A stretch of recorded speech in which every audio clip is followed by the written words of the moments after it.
morning, Excellencies, ladies and gentlemen. Welcome back to AVI Voice interview program. And this week, I have an interesting topic for the discussion, and we will talk about the needs and limitation of artificial intelligence, the so-called AI, in the digital revolution. And for today episode, we have an honor to be joining us by Dr. Ricardo Corrado, who is an associate professor at the AUPP and a senior research fellow at the Asian Vision Institute. So greeting, Dr. Ricardo, and welcome to AVI Voice interview program. Thank you for having me. And good morning to everyone. Thank you so much, Doctor, for your kind present today. So without further delay, let's start our discussion. So artificial intelligence, that we usually call it AI in short, has been transforming various industry and aspect of modern life, and impact of AI is waste, and it has become an essential part of our everyday life. So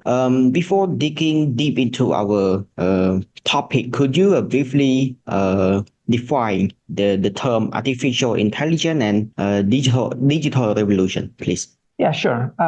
So first of all, we need always to consider AI. It's not something new. It has been here long enough now. But lately, mostly after the introduction of specifically of ChatGPT, everyone started to talk about it, like if it's something completely new. But it is not new, actually. It just emerged more, on the surface, and has been probably more democratized. So means that everyone, not just a scientist or professors or researcher or specific industries, have access to it. Now, everyone have access to it. So as long as you pretty much have internet connection, that means people have discovered more AI.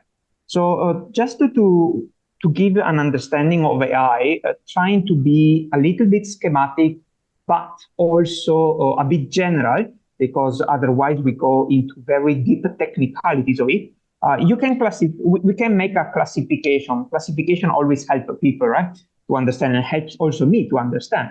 So you have AI, which can be defined, classified, let's say, in some people call it strong AI and some people call it weak AI. Strong AI is something more related to what is called AGI, artificial general intelligence, and ASI, artificial super intelligence. To make it simple, AGI is more all those application of AI that allow machines to think like humans, to the level of humans, take actions like humans, think like humans, learn like humans. So we could think almost like a robot, right? A robot that can take place or replace somehow a human being, or a machine, a computer that can replicate how human behave, how human learn, how human thinks. The artificial superintelligence, ASI, instead is the step further. Is more AI become better than human, become more intelligent than human, can do things better, can be like humans, but at the same time, through the power of AI, can be even more powerful. This is more theoretical than others, but doesn't mean that scientists are not working toward it.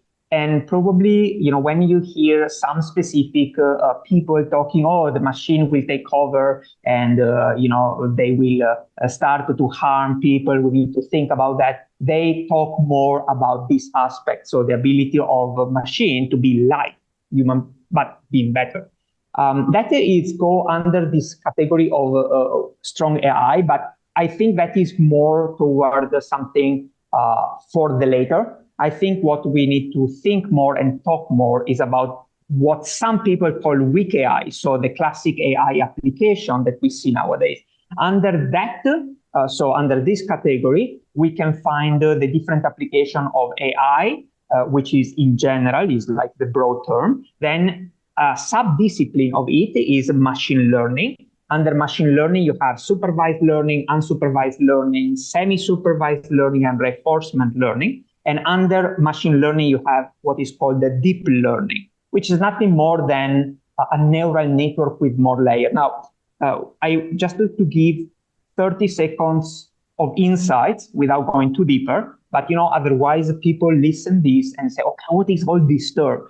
Actually, if you don't want to go into the technical aspect, it's quite simple and straightforward. Supervised learning, it means that it's an application, of course, or ML, machine learning, where you use data which are labeled.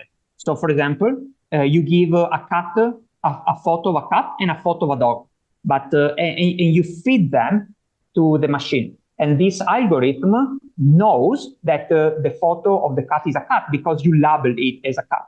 And the one of the dog, you write, this is a dog. So the data that you give to the algorithm is labeled. So he knows, the machine knows already what it is. Unsupervised learning is instead when you don't give label. You just feed them a lot of data, can be image of dog and cats and other animals, and you don't say to them what it is.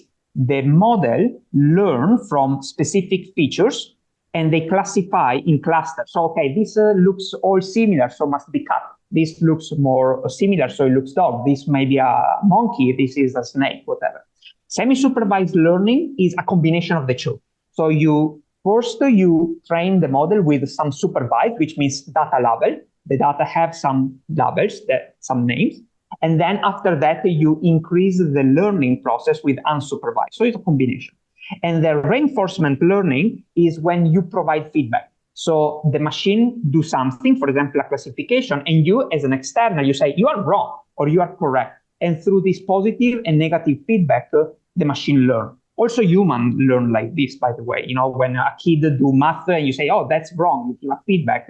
So you say, okay, this action I should not do. So that is learning.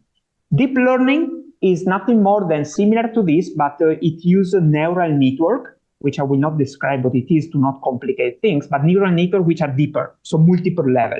So through that, you can really go closer to deeper level of learning because you go under different classification, different layer.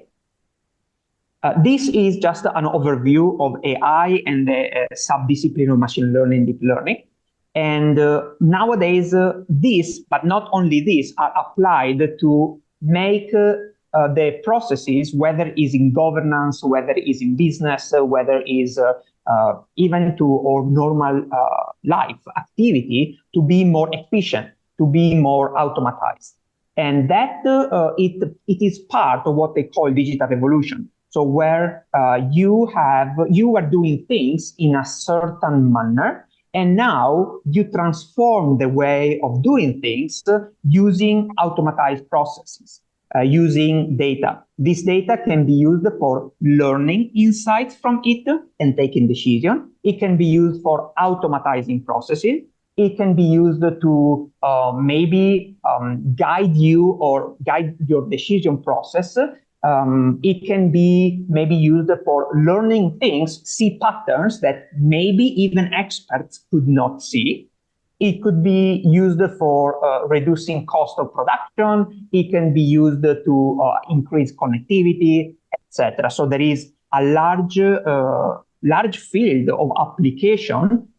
It's not just AI. Digital revolution is everything related to transforming the way you do things in a new way using the power of technology, including AI. So that I think it's kind of give a good overview of the concepts. So yes, thank you so much, Dr. Ricardo, for a comprehensive explanation on what is artificial intelligence and digital revolution. So as you know, the rise of AI has been a proven watershed moment in the history, with countless humans for and against it, used in the particularly every industry and the use case conceivable. So we would like to know how critical is AI in the digital transformation world? Well, this is a very good question, a very interesting question too.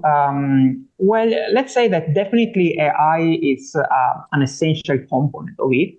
It's not, first of all, we need to understand AI is based on data. If you don't have data, you cannot use AI. That is a real fuel of it. It's like a car, with gas and you don't have the gas.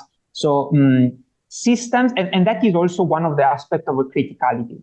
So if you have a large amount of data and these data are correct, are clean, are unbiased, then they can be used to train models. These models, of course, can be improved, can be made more powerful, but at the end is the concept of having a model, more powerful, less powerful, more complicated, less complicated. By the way, complication not always means better, by the way. But anyway, you have this model and you have data. Now, think about, you can have a wonderful engine. I come from Italy, so I like to talk about Ferrari. Right? Ferrari have a beautiful engine, very good, very fast, very effective. But if you don't give good fuel to it, you actually ruin it, and the car will not perform well. Same concept come to here. If you have good data, large amount of data, then technically you can really use this data to use in a very large array of application. It can be used in government sector to maybe understand better what are the needs of people, to better understand the people, to make a specific prediction on what should be done or what should not be done, etc. So it can help a lot in policy making too. It can be used in healthcare to support doctors in their decision making, to see patterns in specific disease that otherwise it would be harder to find or predict. All these aspects are really critical to digital revolution, to the, let's say, overall development of the public sector, private sector, and also of our life. But at the same time, it bears some criticalities. Because if, for example, you don't train model with a specific pool of data, or if the data that you use are not complete, are not correct, are wrong, or maybe not completely representative of the reality, then what you are doing is pretty much training a model wrong. It's like if you take a kid and you train wrong things, the kid will do wrong things. Same concept. So definitely AI, it's critical. It's critical to the technological development nowadays. But on the other hand, I would put even more attention, rather than just the model or the deep learning or the machine learning application of any kind, the one that we described before, I would focus rather on the data that you use. And this bear a lot of responsibility and important role in the policymakers in creating policy to regulate the usage of it, the collection of it, the transparency of it. So that, I think, is the main criticality of the discussion. Thank you so much, Dr. Ricardo. Due to time constraint, I would like to end our discussion here today, and we will continue our topic next week. So thank you so much, and see you on the next episode.